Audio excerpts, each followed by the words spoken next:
Komando Armada 2 sebagai kekuatan tempur laut pada hakikatnya lahir dan tumbuh bersama dengan lahirnya TNI. Armada RI tidak pernah absen dalam rangka menegakkan dan mempertahankan keutuhan serta kedaulatan wilayah NKRI. Armada RI telah tumbuh dan berkembang sejak pengakuan kedaulatan NKRI, serta lahirnya Badan Keamanan Laut atau yang disebut BKR Laut pada tanggal 10 September 1945. Armada RI secara bertahap mulai berkembang kekuatannya dengan menerima penyerahan kapal-kapal perang dan pangkalan dari Belanda, serta pengadaan alutsista dari negara-negara lain.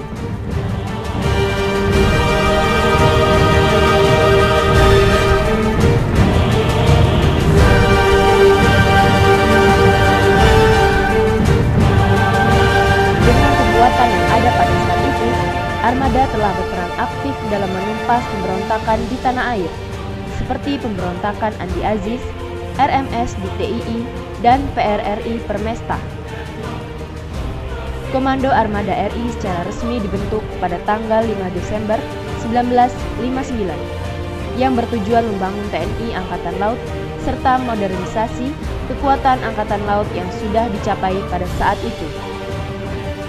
Setelah mencapai kekuatan sebagai sistem senjata armada terpadu yang terdiri dari kapal atas air, kapal selam, pesawat udara, pasukan pendarat, serta didukung oleh pangkalan pada masa itu, Armada RI memiliki peran yang sangat signifikan dalam operasi Trikora dalam rangka pembebasan Irian Barat dari tangan Belanda dan operasi Dwi Kora.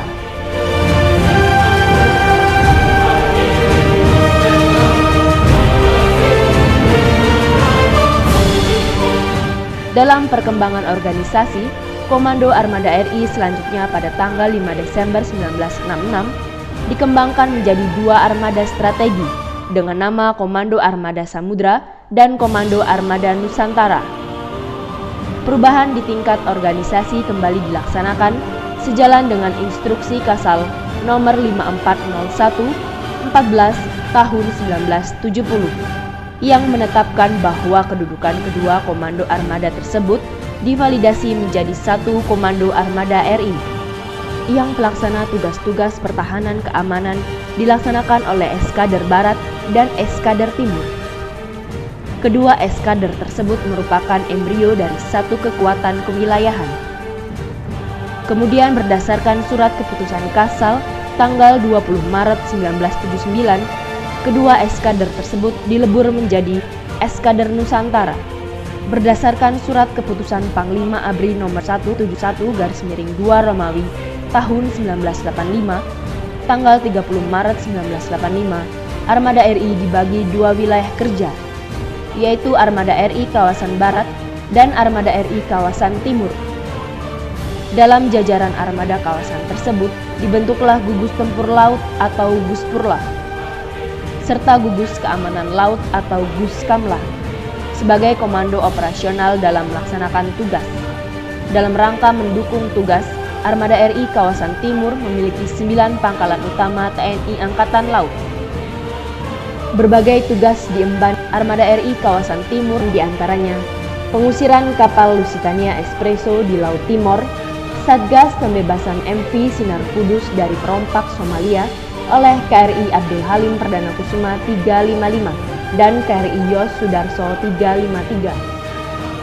Sebagai implementasi dari pelaksanaan Peraturan Presiden Nomor 10 Tahun 2010 tentang susunan organisasi Tentara Nasional Indonesia yang direvisi dengan Perpres Nomor 62 Tahun 2016 tentang perubahan Peraturan Presiden Nomor 10 Tahun 2010, dibentuklah Komando Armada RI 3 yang berada di pangkalan utama TNI Angkatan Laut 14 di Sorong.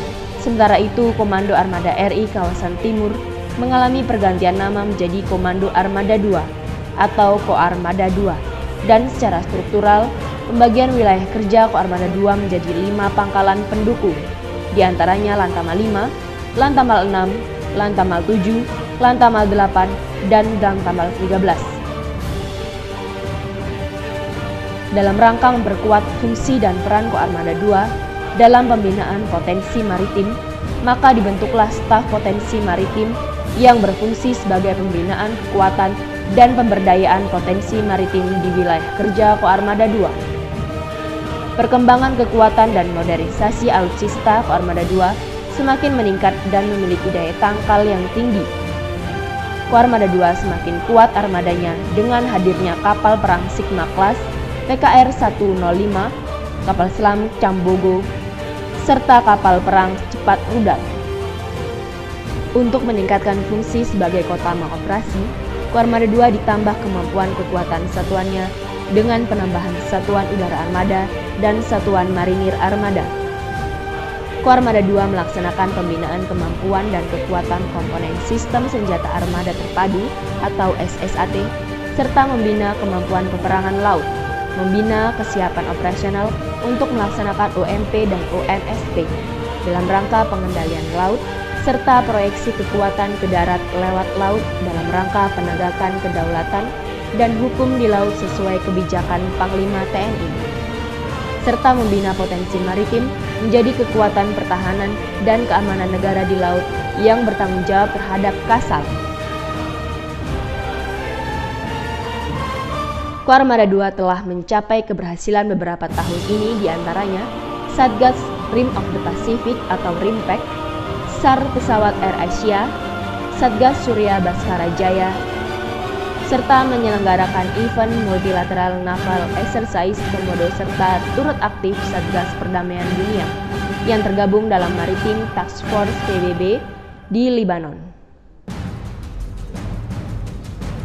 Koarmada II siap mendukung dan mewujudkan Indonesia sebagai poros maritim dunia demi kejayaan bangsa dan negara.